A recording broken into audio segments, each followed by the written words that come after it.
Hello বন্ধুরা, welcome to my channel স্বপ্নের শিশুয়ালয়। আমি চলে এসেছি আপনার জন্য একটা নতুন ভিডিও নিয়ে। এই যে আগস্ট মাসে আপনারা কিভাবে ভিএলসিপিসি মিটিংটা করবেন এবং কিভাবে খাতায় লিখবেন, কী বিষয়ে আপনারা করবেন, কিভাবে খাতা লিখবেন দেখে নিন এই ভিডিওতে। তাহলে প্রথমেই আপনি খাতা কিভাবে লিখবেন, যে ভিএলসিপিসি মিটিং তার মানে হচ্ছে গ্রামে village level child protection committee, গ্রাম স্তরে শিশু সুরক্ষা কমিটি। গ্রাম স্তরে একটা শিশু সুরক্ষা কমিটি তৈরি হয়। সেই কমিটির কাজ হচ্ছে বিভিন্ন নির্যাতিতা বা অবহেলিত সকল শিশু ও নারীদের দেখা বা সমস্যাগুলো দেখা। এটি রাজ্য স্তরেও আছে, ব্লক স্তরেও আছে। প্রথমে গ্রাম স্তর থেকে আপনাকে উঠে আসতে হবে, তার না হলে তখন আপনাকে ব্লক স্তরে, না হলে তখন রাজ্য স্তরে যেতে হবে। তাহলে প্রথমেই আমরা গ্রাম স্তরে প্রতি মাসে মিটিংটা করি আমাদের সুবিধার্থে। তাহলে আমার কেন্দ্রে স্থান হচ্ছে দক্ষিণ মাধুর অঙ্গনওয়াড়ি সেন্টার, আমার কেন্দ্রে হবে। আপনারা যে আপনাদের নিজস্ব কেন্দ্রের নাম লিখবেন।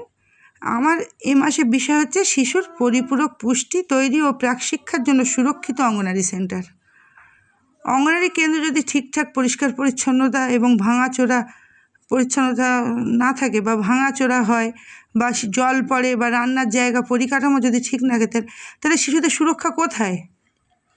শুধু শিশু সুরক্ষা কমিটি করলে হবে না তো। শিশুদের সুরক্ষার জন্য শিশু সুরক্ষা কমিটির কাজ হচ্ছে সব বিষয়ে সুরক্ষা দিতে হবে, সেগুলোকে দেখভাল করা। সেখানে দেখা যাচ্ছে অঙ্গনওয়াড়ি কেন্দ্রে নেই উনুন, ছাদ ফেটে জল পড়ছে, শিশুরা নিরাপদ নয়, টালির ছাদ ভাঙা, অ্যাসবেস্টার উড়ে গিয়েছে, বিশেষত বর্ষাকালে বেশি সমস্যা। কেন্দ্রের আশপাশে নোংরা, অনেক সময় জলাশয় পেরিয়ে যেতে হচ্ছে অঙ্গনওয়াড়ি কেন্দ্রে, অনেকে জঙ্গল পোকামাকড়ের ভয়, জলে চটকে চটকে কাদা চটকে চটকে মায়েদেরকে যেতে হচ্ছে অঙ্গনওয়াড়ি সেন্টারে খাবার আনতে। কীভাবে তাহলে শিশুদের খাবারের সুরক্ষা থাকবে আর কিভাবে হবে শিশুর প্রাক শিক্ষা? কিন্তু যদি কেন্দ্রে কিছু হয়, সব দোষ গিয়ে পড়বে অঙ্গনওয়াড়ি কর্মী ও সহায়িকার উপর। তাহলে শিশুদের সুরক্ষা, যদি শিশু সুরক্ষা কমিটি যদি না কাজ করে, তাহলে অঙ্গনওয়াড়ি কর্মী সহায়িকারা কী করবেন? তাহলে সেই জন্য এই বিষয়ে আমি এই বিষয়ের উপর এ মাসে মিটিং রেখেছি। কারণ আমার কেন্দ্র দেয়াল ফেটে গিয়েছে, সব জল পড়ে, শিশুরা বসতে পারছে না, উনুন ভেঙে গিয়েছে, বিভিন্ন সমস্যা। শিশুদের সুরক্ষার জন্য বিশেষত যদিও ওন বিল্ডিং, তা সত্ত্বেও কেন্দ্রে দেয়াল পুরো ফেটে গিয়েছে, ওন বিল্ডিং তৈরি হওয়া সত্ত্বেও গিয়ে সেই দেয়াল থেকে সব জল পড়ে শিশুরা বসতে পারছে না, বিভিন্ন সমস্যা। তাহলে আপনাদের ক্ষেত্রেও যাদের যা সমস্যা আছে সেই সবগুলো নিয়ে আপনারা উল্লেখ করে আপনারা শিশু সুরক্ষা কমিটিকে জানাবেন। শুধু কমিটি মিটিংয়ে জানানো হয়, আবার শিশু সুরক্ষার মিটিংয়েও আপনারা এটা তুলে ধরবেন, যাতে কেন্দ্রগুলো মেরামতির ব্যবস্থা করেন। তাহলে হচ্ছে শিশুদের সুরক্ষার জন্য, শিশুর পরিপূরক পুষ্টি তৈরির জন্য, প্রাক শিক্ষা করার জন্য শিশুর যে সুরক্ষিত যে অঙ্গনওয়াড়ি সেন্টারের দরকার, সেই পরিকাঠামোটা যেন শিশু সুরক্ষা চেষ্টা করেন ঠিক করে দেওয়ার।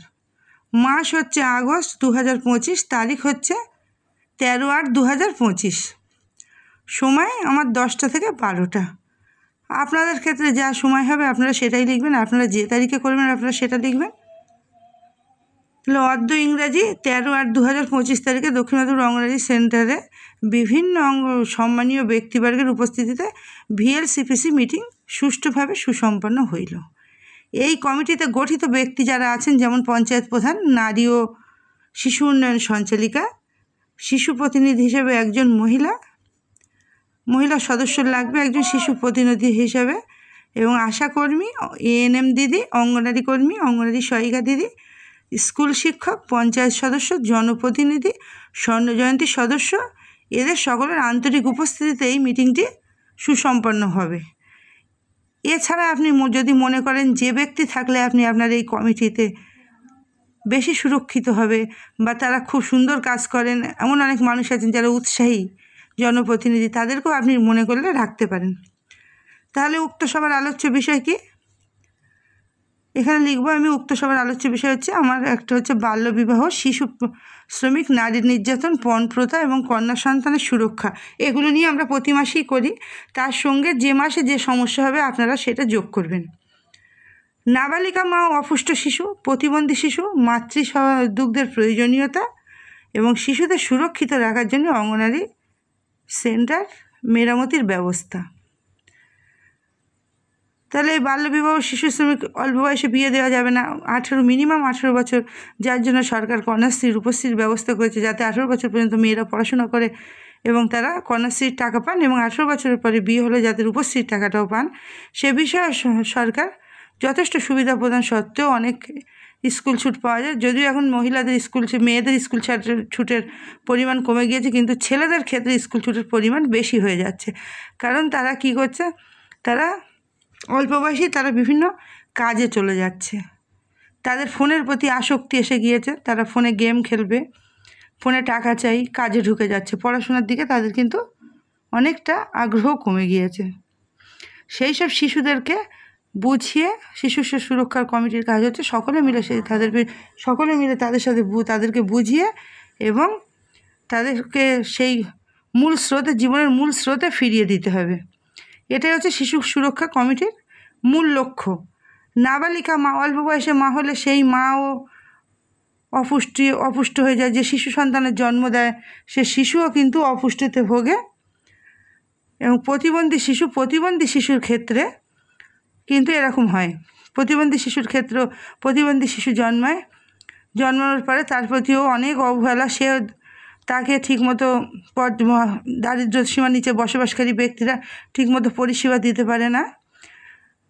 তাদের জন্য সরকার আছে, সেইটা যাতে তারা পায় সেটাও সুরক্ষা কমিটি, শিশু সুরক্ষা কমিটির কাছে প্রত্যেকের অনুরোধ, যাদের এই সমস্যাগুলো আছে কমিটিকে জানাবেন। আর কমিটির দায়িত্ব হচ্ছে তারা যাতে সেই সুবিধাগুলো পায় সেগুলো দেখা। এছাড়া এ মাসে থিম আমাদের মূল ছিল 1 তারিখ থেকে 7 তারিখ পর্যন্ত মাতৃদুগ্ধ নিয়ে। এই কমিটিতেও আপনারা মাতৃদুগ্ধ নিয়ে আলোচনা করতে পারেন, যেহেতু মায়েরা মিটিংয়ে থাকবে। এগুলো বিষয়ে আপনি প্রতিদিন মিটিং হয়েছে, তা সত্ত্বেও যদি আপনারা মনে করেন যে এটা নিয়ে আলোচনা করতে পারবেন। তারপর শিশুদের সুরক্ষিত রাখার জন্য অঙ্গনারী সেন্টার যে মেরামতি, সেটা বিষয়ে আপনারা বারবার তুলে ধরবেন যে যতই শিশু সুরক্ষা কমিটি থাকা সত্ত্বেও শিশুদের যদি বিল্ডিংয়ের অবস্থা ভালো না থাকে, শিশুরা সুরক্ষিত থাকবে কী করে? অনেক সেন্টার ভাঙা, যে কোনো মুহূর্তে ছাদ ভেঙে যেতে পারে, বাঁশ নরম হয়ে গিয়েছে, তারপরে নিজস্ব সেন্টার নেই, রান্নাঘর নেই, কত সমস্যার মধ্যেও তারা এই সেন্টার চালাচ্ছে দিদিরা। তাদের পক্ষে আবার কত অঙ্গনারী সেন্টার আছে যেখানে সহায়িকাও নেই, সেখানে অঙ্গনারী দিদিরা রান্না করবেন কীভাবে আর শিশুদেরকে সুরক্ষা দেবেন কীভাবে? তাহলে শিশু সুরক্ষার কমিটিদের কাছে প্রত্যেকে আবেদন করবেন যে যাতে অঙ্গনারী সেন্টারগুলো ঠিকঠাক হয়, যাতে শিশুরা নিরাপদভাবে থাকে এবং অঙ্গনারী দিদিও নিরাপত্তা বোধ করেন।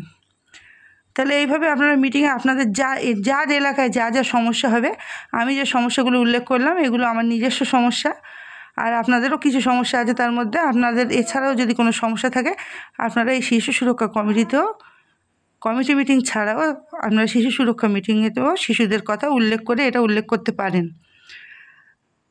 তাহলে এইভাবে আপনারা মিটিংটা শেষ করবেন। তারপর প্রত্যেক ব্যক্তির দিয়ে আপনি নিজে সই করিয়ে মিটিংটা শেষ করবেন। আবার আগামী মাসে ফের মিটিং ডাকবেন। তাহলে আজকে ভিডিওটি ছিল এই পর্যন্ত। যদি আপনাদের ভালো লাগে লাইক, কমেন্ট এবং শেয়ার করুন এবং আমার চ্যানেলটিকে সাবস্ক্রাইব করে আমার পাশে থাকুন, সাথে থাকুন। ধন্যবাদ।